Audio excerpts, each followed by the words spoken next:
All right, welcome everyone. Uh, Thank you all for being here today and joining us for another session of Models of Native Cooperative Ownership.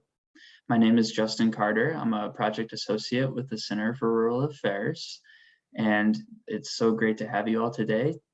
We are hosting Qualla Arts and Crafts, and we're really privileged to have Tanya Carroll with us today to share their story. And we're also privileged to have Pamela Standing with us today to facilitate. So with that, I'm going to go ahead and pass it right over to Pamela. Obrigada. We're just so happy to have you here, Tanya, and to share about Qualla Arts and Crafts. And I just want you to get started. We'll just let you go and get started. Okay, well, let's see here. I can change the slide. Okay. Shionagata Tanya Kekola Dagodoa. Hello, everyone. My name is Tanya Carroll, and I am presenting on Qualla Arts and Crafts today. I'm really happy to be here and honored that you invited me to speak on this wonderful organization. So I'm an enrolled member of the Eastern Band of Cherokee Indians, and we are one of the 3 federally recognized Cherokee tribes. We are, I'll talk a little bit about our location on the next few slides.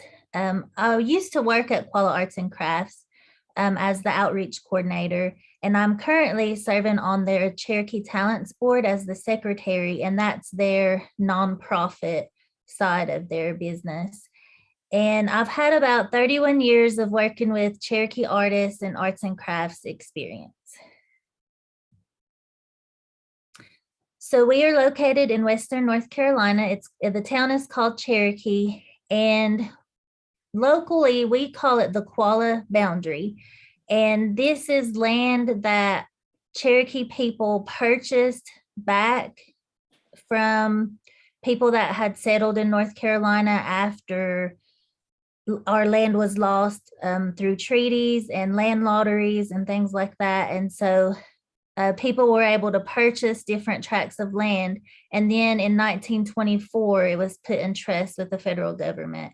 And so the area, it's probably about 65,000 acres now.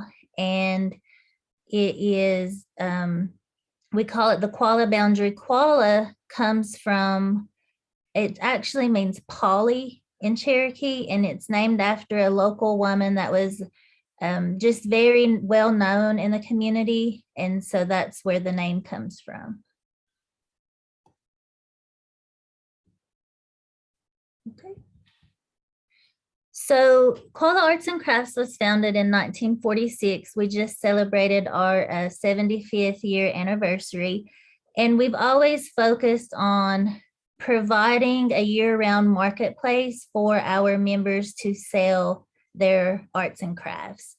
And we work to promote their workmanship, their design, and we work to help craftspeople and secure better prices for their work.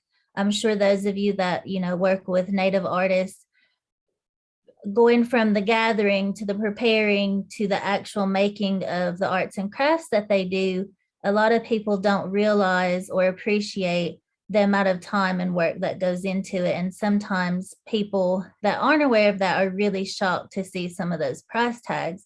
And so we really work to help other people understand that there's a lot more that goes into our artwork. Let's see. Let me minimize this. So I told you that we were founded in 1946. And then I also said that, local people call it just the co-op, Qualla Arts and Crafts. And we are a member organization, and it is juried membership. So I'll explain how the membership requirements work. And that's how we were set up from the beginning. So we have right now over 300 members, and they're all enrolled in the Eastern Band of Cherokee Indians. We do sell artwork from other tribes that come in, and we just have a separate section of our store for that. And So the membership requirements, we have an application that someone has to fill out. You have to be at least 16 years old or older, and you have to present at least 5 things that you have made along with your application. We do this twice a year. And then once we get your work and your application, our board members who are also members of our organization as artists will review the application and your work. Then they will schedule time for you to come in as an artist and demonstrate that you actually are the person that makes the work. Once that is done, the board will vote to see if you go on to the next process, which is going before the entire membership at our meetings, and then they will vote. And if the majority of those people vote, then you become a member. And once you're a member for life. I'm trying to get back so I can see some of you. And so once that happens, you become a member, and then we're able to purchase artwork from you and then resell it in the store. And so that's something that we do. It's not commission based, or it's not based on, you bring your items and leave them with us, and if they sell, you get the money. We actually purchase the items outright from the artist, and then it is our responsibility to sell them in our storefront. And so the artists do get the money up front for their work, which is something I guess a lot of places don't do anymore. And we do have buying periods now, to where there's only certain times of the year that we purchase artwork.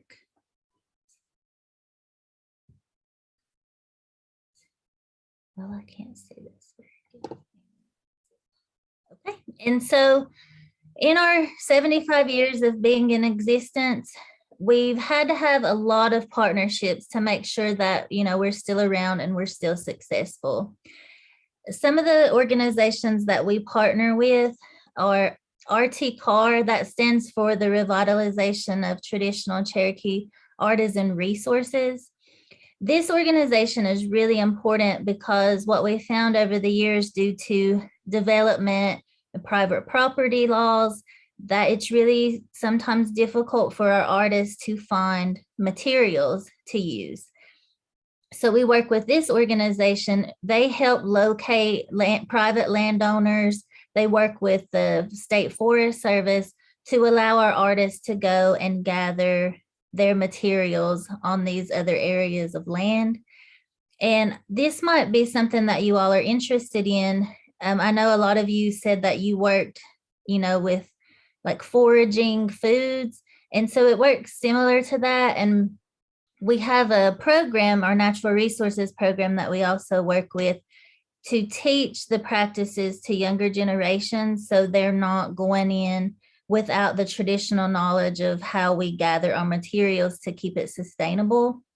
And so it's really neat to see the organization and their work and creating these partnerships for the artists, but also for the older artists to work with younger artists and teach them how, the proper practices for gathering their materials.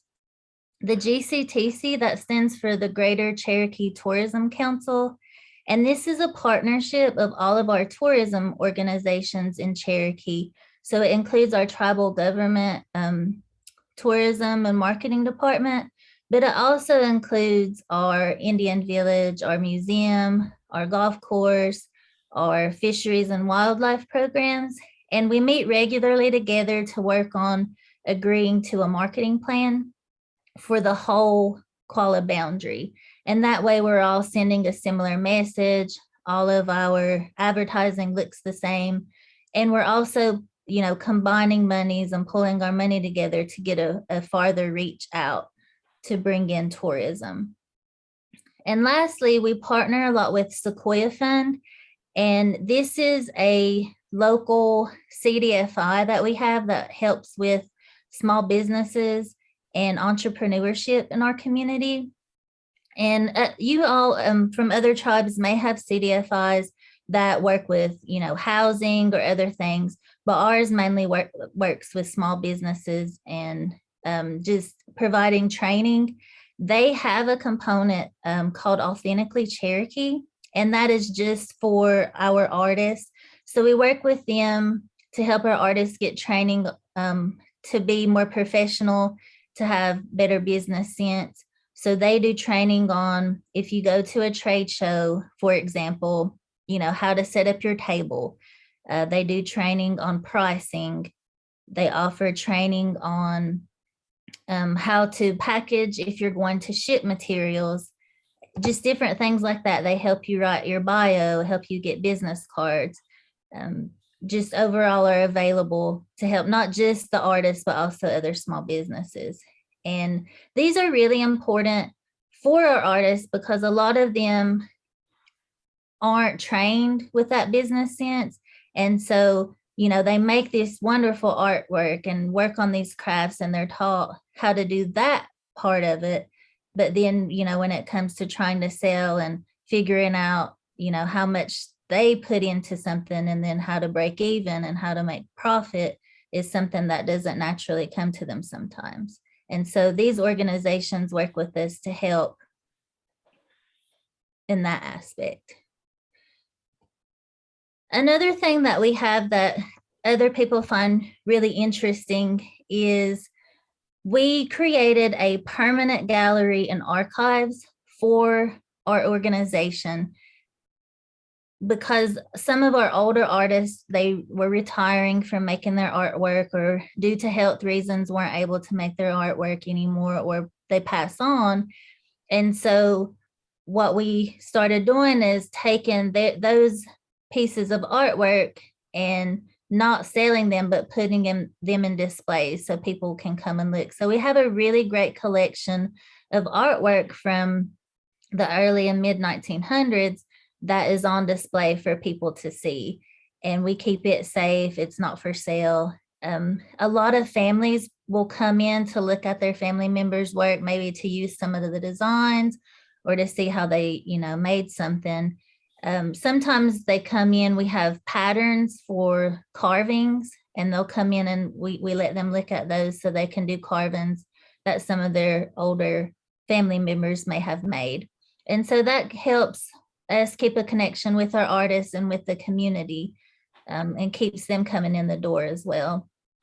And the archives, that was something that just kind of came about. We were cleaning out the attic, and we've only had 3 managers for the organization, and the previous management kept everything. And so we went through and found all the original documents from when the organization was created, where people would sign in and they took their minutes. And that was really great to find. And so we archived that, and we have that as the archive collection in the organization.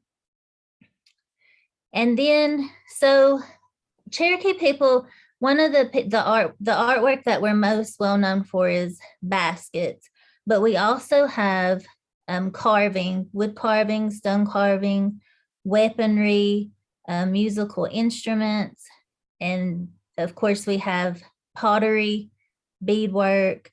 Then we have people that are painting and photography, making jewelry, things like that. So we have a big variety of artwork that we highlight in our store front. And so since our organization has been around in the community for 75 years, we've taken on other things just because it was the right fit, because we have that reach and that relationship with our artists and the community. And so we write for grants, we get grant monies to do classes so that we can ensure, younger members are taught traditional art forms. We have some younger members that come in, and maybe the board decides, they need a little bit more time to hone in their skills. And so we can pair them up with someone that can, help them come along, can mentor them, and so that their artwork becomes a higher quality when they're making it. We recently received a grant to help with white oak identification, and this is mainly for basketry. So there's one gentleman that goes out and gets a lot of the white oak materials for our basket makers. And he's getting older and he's only teaching, you know, 1 or 2 people how to do this. And so we wrote for a grant to allow him more time to work with some of our older white oak basket makers that know how to identify the materials that are needed and prepare it. And we've also identified about 10 younger people that either, you know, have a lot of experience with identifying different kinds of trees or that are coming up in the basket making world. And so we've identified them and we're going to partner them up together so that they can actually go out, learn how to identify the white oak trees used for basket making, prepare the material, and they'll end up with a finished basket. So they'll go through the dyeing process. They'll actually gather natural dyes as well. And a major part of that is the sustainable harvesting that I talked about earlier.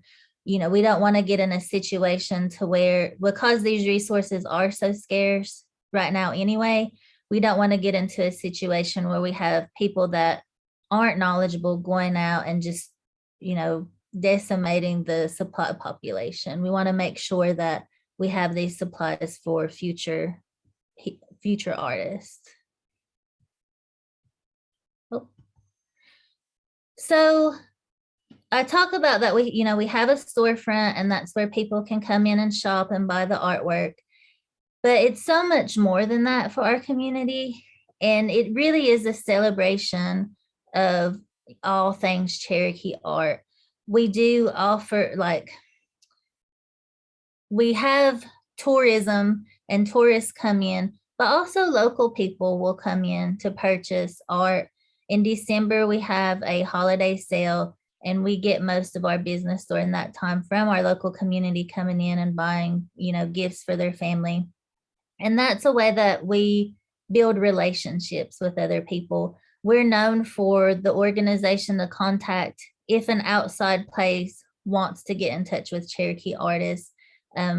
Earlier, someone, when they introduced themselves, talked about, you know, there is a wall up for a lot of people in our communities. And if we build those relationships as an organization and they trust us to, you know, provide outlets for them other than ourselves to sell their artwork, then that just helps Cherokee grow. We organize artists to go to our Mountain State Fair every year, which is about an hour away, but it gets a lot of traffic from all over the Southeast. So they will set up and demonstrate their work and sell their work at that festival. And people reach out to us, you know, if they have a show or if they're looking for items to display or purchase, then we're able to connect them with some of our artist members. And so now I just want to take a few minutes to talk about some of the artists that we have in their work. So this is Going Back Chiltowski, and he was a wood carver, model maker, and a teacher. He taught woodworking to veterans in our community. And his niece, Amanda Crow, he influenced her work. She later went to art school in Chicago and came back to our community and taught wood carving. And probably every single wood carver that we have now is influenced by her work and therefore influenced by his work. And that's just really amazing. Some of the patterns that I was talking about earlier, people will come in. We have a collection of Amanda Crow's patterns, and people will come in that are part of her family to utilize those patterns in their work also. And then next, this is Eva Wolf. She was a river cane basket weaver.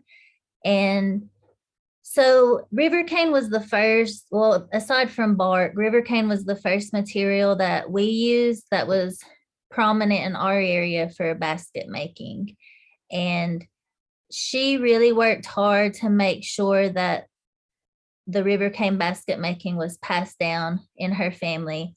And we still are able to locate and use our natural root dyes in our area, which is a pretty big deal for basket makers in the Southeast, many of them aren't able to find those dye materials anymore, and they have to use commercial dyes.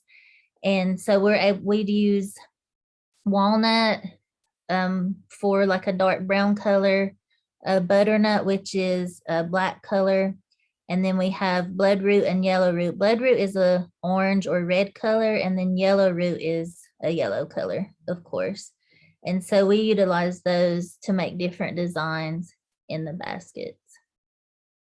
And then up next, one of our younger artists, this is Preston Bark, and he is a multi-medium artist. He can do pottery, but he focuses on drawing. He's also a tattoo artist.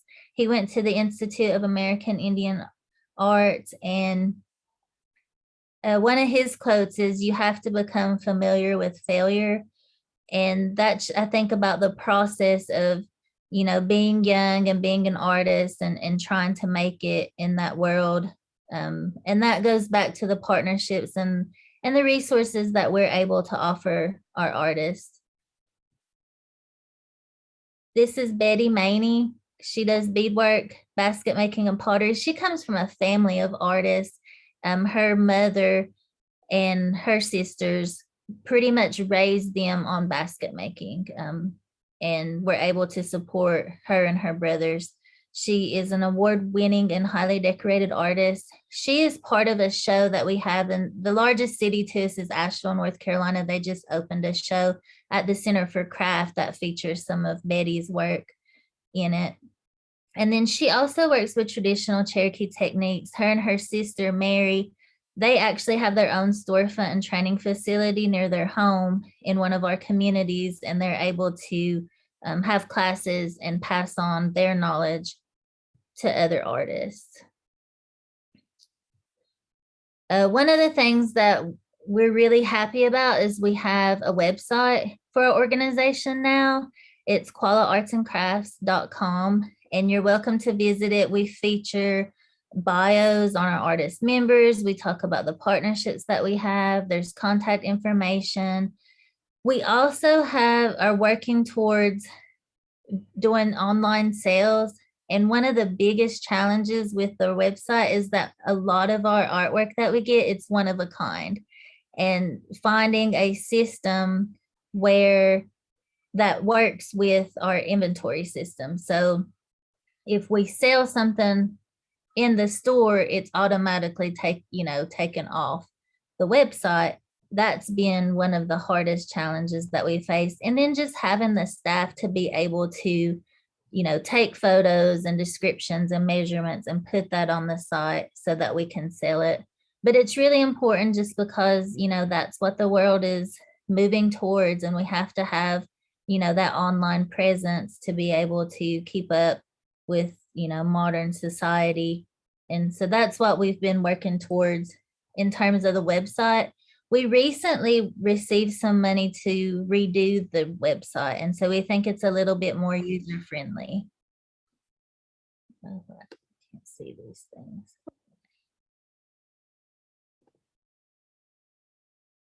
So if any of you, are interested in trying to do something like that, we would be happy to talk with you some more. Let's see. Oh, let me go back. There we go. And that's on the website. Another thing that I want to talk about, when I worked at Qualla Arts and Crafts, one of my main focuses was to kind of catalog all of our artists and get a photo of them and, descriptions of their work and what kind of work that they do, and kind of connect families together. We have a really awesome art program in our school system where our youth are exposed to Cherokee arts and crafts during school. And so if they don't have access to it in the home, they do have access if they go to our school system. And we've been working with them to try to incorporate some of those business skills also, because of the talent, that we have in our Indigenous communities is so vast that I think it's really important that our youth really, and even our adults, see it as an option for a career. They don't have to, sacrifice anything to be able to be an artist full time and to use their creativity to, be their main source of income. I also worked really hard to get grant money so that we could provide classes to our artists, not just, to pass on that knowledge and to pass on those skills, but also to teach the traditional methods that go into making these, the arts and crafts. And to, even though we have artists that are moving towards modern mediums, they still have aspects of our culture woven in. And so that's always integral and always important to them. And so I wanted to make sure that they were getting access to that information as well. Let's see.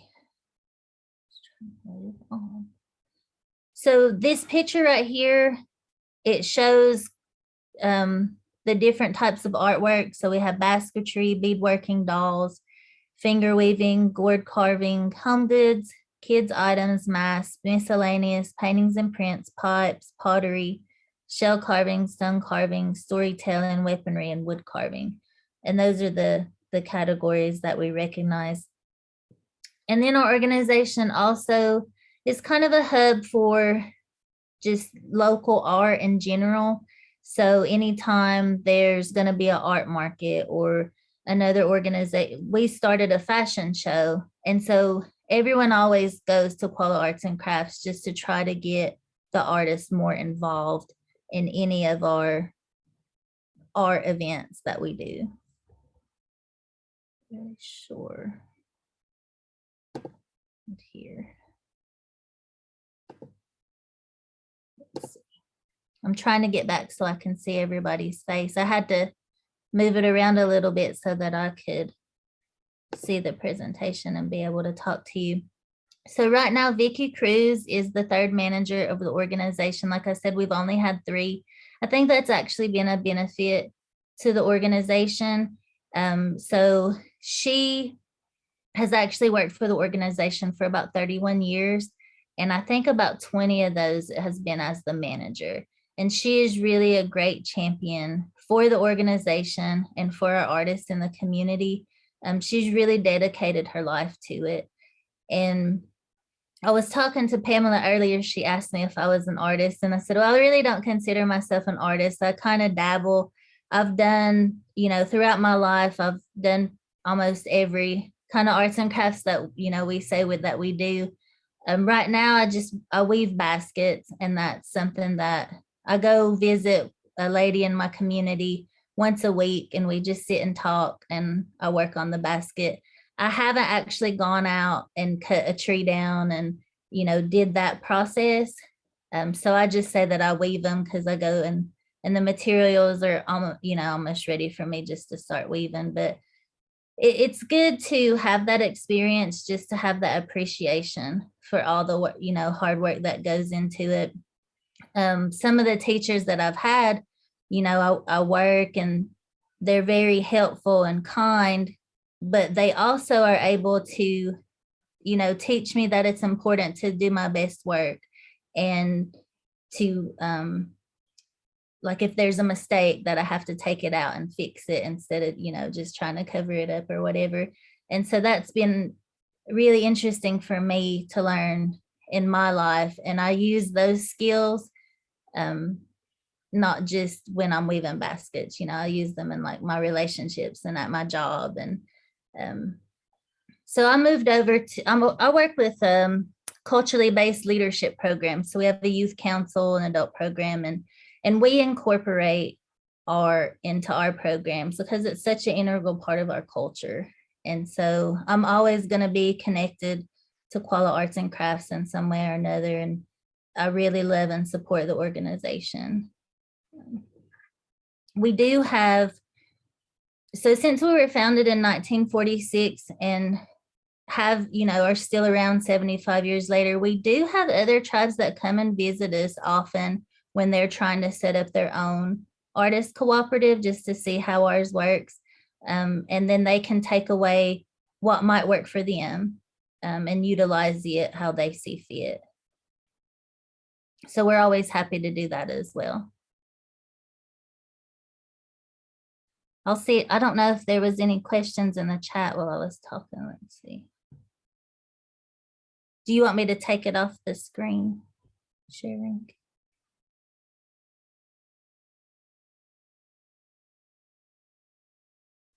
Tanya, it's okay to leave it Okay. there. If people have questions, go ahead and unmute yourself if you'd like to ask her a question.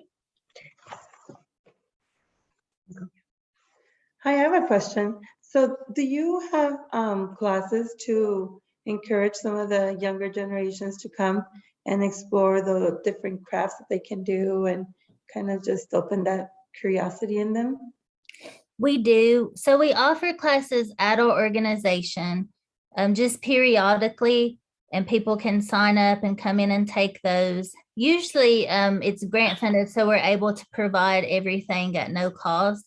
We also partner with our local schools, and we send artists into the classroom. And so, I mean, it's as young as, you know, like daycare.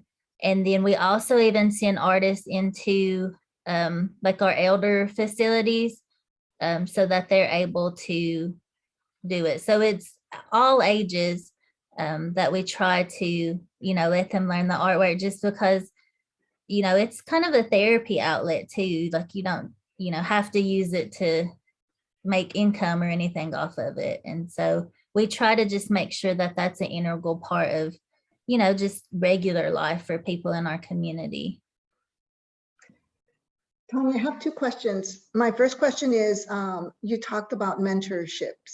So currently, how many mentors do you have in your organization? And then how many mentees? That's a good question. So usually what we do is when we have a younger person apply for membership and maybe they're not going to get approved, you know, they're just, their quality of work isn't there yet, we'll pair them up with a person that is a skilled artisan, and they meet and can work together. So right now, just off the top of my head, trying to think, we probably have about 7 of those partnerships going that are current, and we just do it as the need arises, and it's really informal, but we can provide them a place to meet if they need a, you know, a place to meet, and just kind of foster that relationship. One of our members, she's one of our potters, and she's getting ready to have a series of classes for people that kind of have dabbled in pottery, but they don't make it regularly. And it's over a 3-month period, but they're going to learn different techniques. She's going to show them how to set up a firing pit at their home so that they're able to do the entire process from start to finish at their home. Mm-hmm. So it's just whatever people come in and we see, you know, could be a need in the community. Thank you. The second question is, I was very curious about the natural dyes. Can you give more information about that? Sure. So there's different times of the year to gather the dyes. On the tree, the walnut and butternut, they're trees, and you can use the bark, or for walnuts, you can use that green hull also. And so you gather up, and then they usually do it. You can either do it over an open fire, but like today they'll use, you know, like a propane tank and have a fire, and they use big metal pots. So they'll put their material, their natural material, in the pot with the dye, fill it up with water, and then boil it. The longer you boil it, the more the dye takes. Usually about, I would say, at least 12 hours. But once the dye takes, it doesn't run. You know, like some commercial dyes might run into, like if you're weaving with them, if they get wet or something, might run into your other splits. They don't do that. And it's just kind of a really neat process that they have to go through to do it, but they still do. Thank you. Sounds very fascinating. That's why I was kind of gravitating towards it. Thank you. Yeah.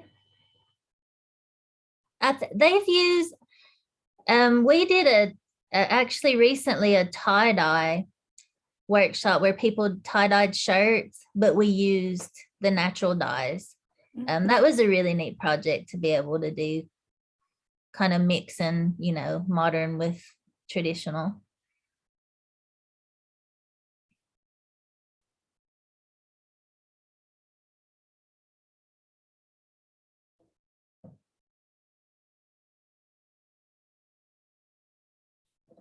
Tanya, one of the things that I really love about Qualla Arts and Crafts is that it's such a beautiful example of how a cooperative is actually an anchor institution in a community. And, like the partnerships that you've built, you're touching on environmental, you're teaching people how to, how to harvest materials and be sustainable and do it in a good way. And I know that Vicky had mentioned that you guys had gotten trees one year and replanted the oak and the butternut throughout the Qualla lands, and that you have the dyes growing by the store. And, I just, things like that. And then the high school program with your BIE school is so wonderful that you're teaching these young people all of the Cherokee arts, that, the traditional arts of our people, to keep that alive. And it's just a beautiful example of what a cooperative has the potential to do, and how it can really be more than just a buying and selling, organization. It's so much more. And something I wanted to ask you about was that annual art fair. Is that the one you were talking about, the mountain one? Or do you have one that comes to Cherokee? So Qualla Arts and Crafts, we actually do one for our artist members. It's usually over Labor Day weekend. Okay. And our artists are able to set up at our storefront. We have like tents outside and do a little art market so they can sell. And then the one that I was talking about, it's called the Mountain State Fair, and it's over in Asheville. Well, really in Arden, North Carolina, but it's like a normal fair, like they have a carnival and things like that. They also have like competition, art competitions or livestock competitions, things like that. It's kind of that kind of fair. So they have all different kinds of artists set up, and Cherokee through Qualla Arts and Crafts is part of that event. How big is, okay, first of all, do you own the building? Does the cooperative own its own building? Yes, the cooperative does own its own building. And that we own the building and our big parking area. So how big is the store? Oh gosh. Let's see. I would say maybe 3,000, no, 4,000 square feet, maybe. It's a pretty good size. And we have the storefront, and then like I said, we have like the archives and offices in the back, and then we have a permanent gallery space where people can go in and see that permanent collection I talked about. And it's a really nice room. We use it to host meetings and small events and things like that too.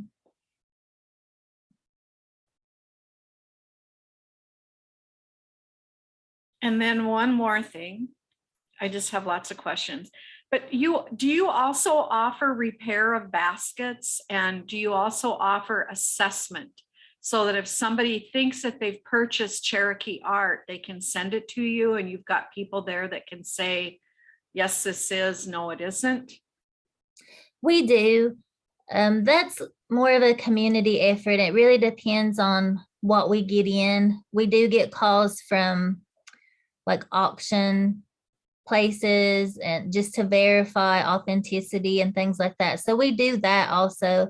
And we do offer repairs, not just to baskets, but just any artwork, especially if it's something that they've bought in the store.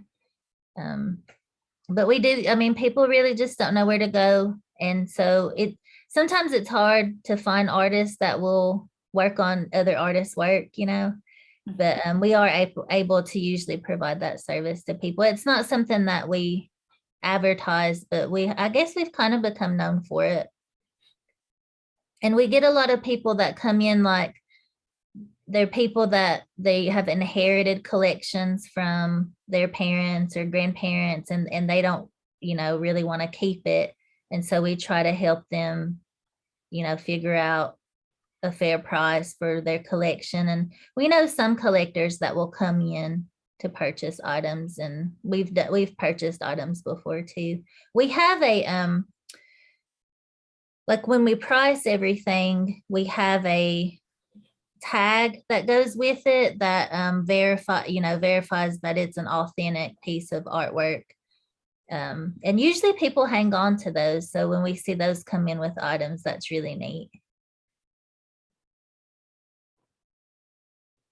And we've also worked with the Indian Arts and Crafts Association quite a bit, and they come out and visit and talk to our artists. They came out about 3 or 4 years ago to talk about the new federal laws that were passed and explain that to our community and how to report, people that might be saying that they're Native and selling artwork and they're really not.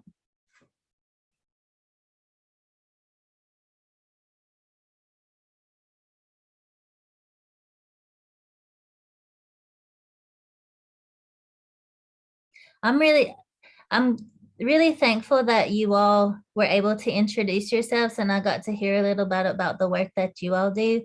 I think it's really wonderful just to hear, what all the other tribes and people are doing in their communities to help preserve and teach, their cultural aspects to everyone. I think it's just really wonderful. I want to thank you for doing that work. Sometimes it's like, I feel like we do very rewarding work, but it still can be difficult sometimes, to get that across to people.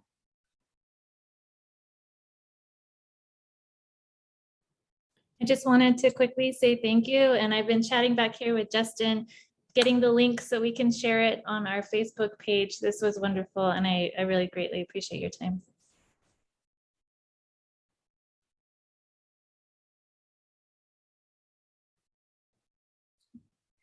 Well, I just want to thank you all for listening. I could talk about the organization and my experience there quite a bit.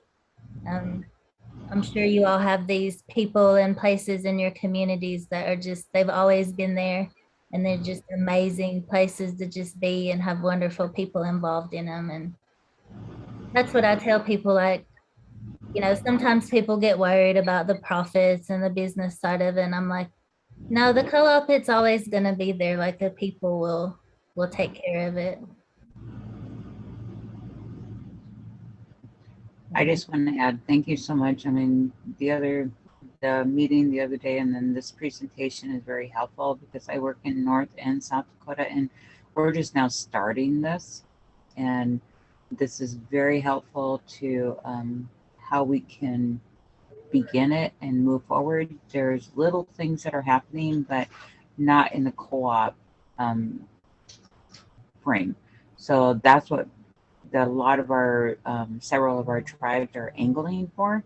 So this has been very helpful. One thing that Pamela and Justin, that I think would be helpful if we have a list of participants and contact information, so we can just email us so we can reach out, and if we have other questions on where we're moving forward with, or how we can get assistance, or how do we move forward. I mean, like I said, we're just starting, so we would love to have any kind of assistant. And like Tanya said, that they're willing to help in any avenue and help assist us with anything. And this would be a great starting point. Yeah, so you're welcome to share my email with everyone. I'm happy to help. If you're ever in our area, please reach out. I'd love to show you around. We just want to see, all of our communities succeeding. I was going to ask you, do you know if you are a member of the IANTA? trying to remember what it stands for, but it's like a National American Indian Tourism Association. They Yeah. they would be an amazing resource to help you out if you're familiar with that organization. Yeah, that's under, because I also work with George Washington University, and they're a big partnership, so we can work in collaboration with IANTA. Awesome.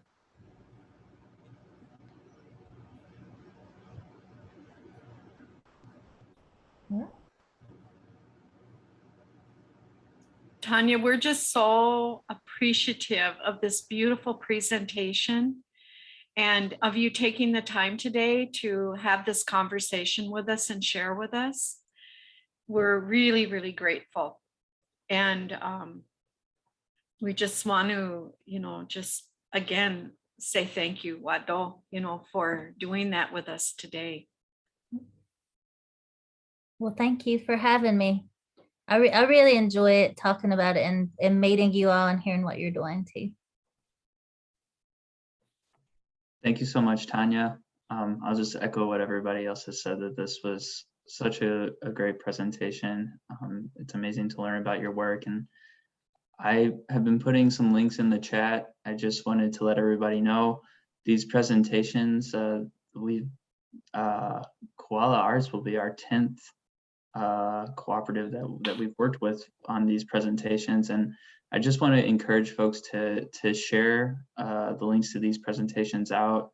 It's a part of our goals to continue to use them as an educational tool to spread the word and share the stories on these great cooperatives. So please share them with other organizations, with Facebook groups. And then one last thing, I also put a link to our evaluation in the chat for today too. That really helps us improve our program. So please complete that. Yeah. Justin, will all of these links that you have in the chat room be sent into an email also to a follow-up? Yeah, I will. I'll send the links out to everyone who registered for today. So I'll send out a large follow-up email.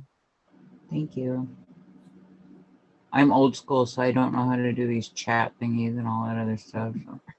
Oh, come on, you can do it, Stacy. Jeez, I have to learn how to do it, and I'm older than you. I know, but I struggle with that, Pamela. So just send it to me in an email with everything, and I'll follow up. Oh, I know. This technology is really stretching me in new ways. So, I hear you there. And Justin, again, I just want to thank you for being, for this partnership with the Center for Rural Affairs, and just the joy of working with you to get this done. And I just feel like we're so lucky because we have 10 interviews. We have one more on Monday with, we hope people can attend it. It is going to be with the Arctic Cooperatives, and it's their artist co-ops up in Canada, and how they're doing their work. So everyone is invited to attend that too. And it's really a beautiful presentation.